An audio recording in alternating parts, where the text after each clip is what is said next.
మీద అటెంప్ట్ మనం తీసుకుంటున్నప్పుడు ఇక మన ప్రపంచంలోని టాప్ ర్యాంకర్ దగ్గర ఆయన ముందు మనం ఎలా నిలవగలం అసలు ఆలోచించారు ఎప్పుడైనా? మనమా చదివేశాం, ఎంబీడీ చేయబోయింది, ఇక మనల్ని పట్టుకునేవాళ్ళు లేరు, మనల్ని కంట్రోల్ చేసేవాళ్ళు లేరు, మనం చెప్పిందే వేదం, మనం చెప్పిందే వాక్యం, ఈ ప్రపంచంలో ఎవరికి ఏది తెలియదు, అంత మాకు తెలుసు అంటాం మళ్ళీ మనం కదా.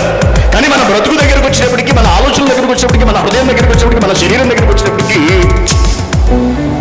నేర్చుకున్న వాక్యంతో ఎక్కడ సరిపడట్లేదు. కారణం ఏంటంటే మనల్ని మనం ఎప్పుడూ పరిశీలించి పరీక్షించుకుని చూసుకోలేదు. ఒకసారి చూద్దాం, మనం ఒక లిస్ట్ బయటికి తీద్దాం. ఈ లిస్టులో మనం ఎన్ని సాధించామో టిక్ పెట్టుకుంటూ పెడదాం. అందులో ఏమున్నవి ఏమి లేవు, ఏమున్నవి ఏమి లేవు. యేసుక్రీస్తు గారే చెప్పారు ఆ లిస్టు దగ్గరికి వెళదాం ఒకసారి. మార్క్సు వార్త 7వ అధ్యాయం 20వ వచనం.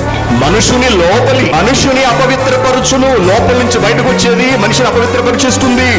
లోపల నుండి అనగా మనుషుల హృదయములలో నుండి దురాలోచన 1, దారత్వము 2, దొంగతనములు 3, నరహత్యలు 4, వ్యభిచారాలు 5, లోభములు 6, చెడుతనములు 7, కృత్రిమము 8, కామ వికారము 9, అత్సరము 10, దూషణ 11, అహంభావము 12, అవివేకము 13.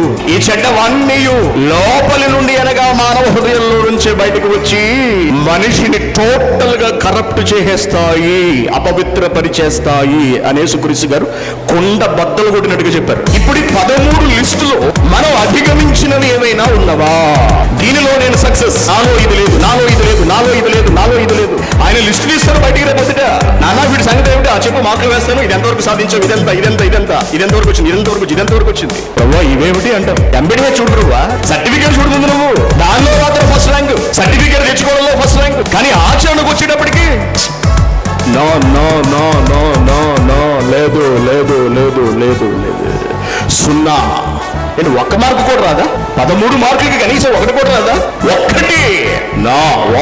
కూడా పడదన్నమాట మనకి. అబ్బా ఎంత సిగ్గండి.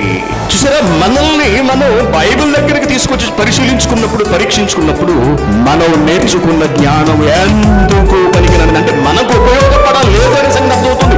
జ్ఞానంలో లోపం ఉందని కాదు, నేర్చుకున్న దానిలో లోపం ఉందని కాదు, నేర్చుకున్న దాన్ని ఇంప్లిమెంట్ చేయడంలో మనం విఫలమవుతున్నాము అనే సంగతి మనకు బయటపడిపోతుంది. జ్ఞానాన్ని నేర్చేసుకుంటున్నాం మనం, కానీ ఆచరణలో ఏమీ కనిపించట్లేదు. అటువంటిప్పుడు నీకు ఆ జ్ఞానం ఎంతవరకు ఉపయోగపడింది? ఎంతవరకు నువ్వు దాన్ని సద్వినియోగపరచగలుగుతున్నావు? ఎంతవరకు ఆచరణలో పెట్టగలుగుతున్నావు? లేదు. 1 రాకుండా ఆపగలుగుతున్నావా? ఒక్కటి ప్రభువా నేను దీన్ని సమాధి చేసేశాను చెప్పగలరు ఎవరన్నా? దీన్ని నేను సమాధి చేసేశాను చెప్పగలవా? ఒక్క ఆజ్ఞను, ఒక్క దానిని. ఎలా వచ్చేస్తుందండి వరలోకం?